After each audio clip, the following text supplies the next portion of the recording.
silang lupa na pwede nilang araruhin. Wala po silang hayop na pwede nilang alagaan. Ano ang kanilang ikinabubuhay?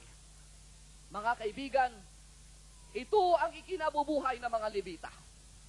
Ang wika ni Yahweh na ang lahat ng pagpapala na ibinigay niya sa 11 tribo ay dapat ang bawat tribo na ito'y kakalta sila ng 10 bahagi sa bawat pagpapala na ibigagkaloob sa kanila ng Diyos.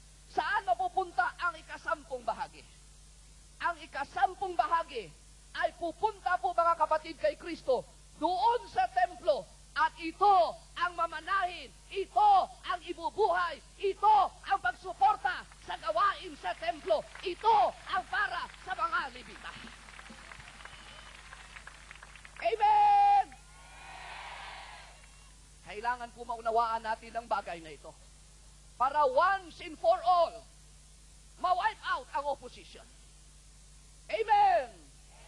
Ang diablo'y gumagawa ng maraming issue laban po dito sa bagay na ito. Ngunit sa gabing ito, paniniwalaan ko na ang lakas ng kapangyarihan ng salita ng Diyos ay maglalansag sa oposisyon ng kaaway sa larangan ng pagbibigay ng ikapo sa kaharian ng Diyos. Amen! So mga kaibigan, ang nangyari po ay ganito. Sila po ay nagtatrabaho, bawat po tribo.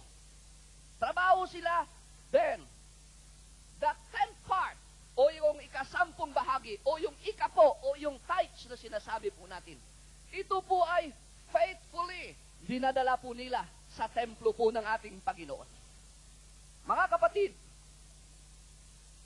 dapat ito po ay binigyan ng paliwanag sa atin.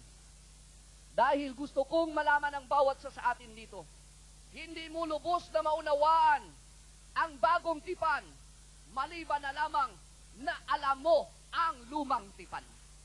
Ang lumang tipan ay siyang nagpapalawak sa katotohanan na kapaloob sa bagong tipan.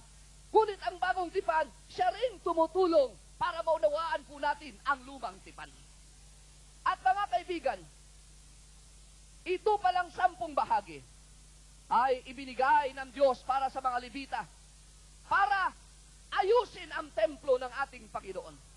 Mabigyan ng suporta ang gawain ng Diyos. At kapatid kay Kristo, sa ating kapanahunan, ito rin ang ginagawa ng Diyos sa atin.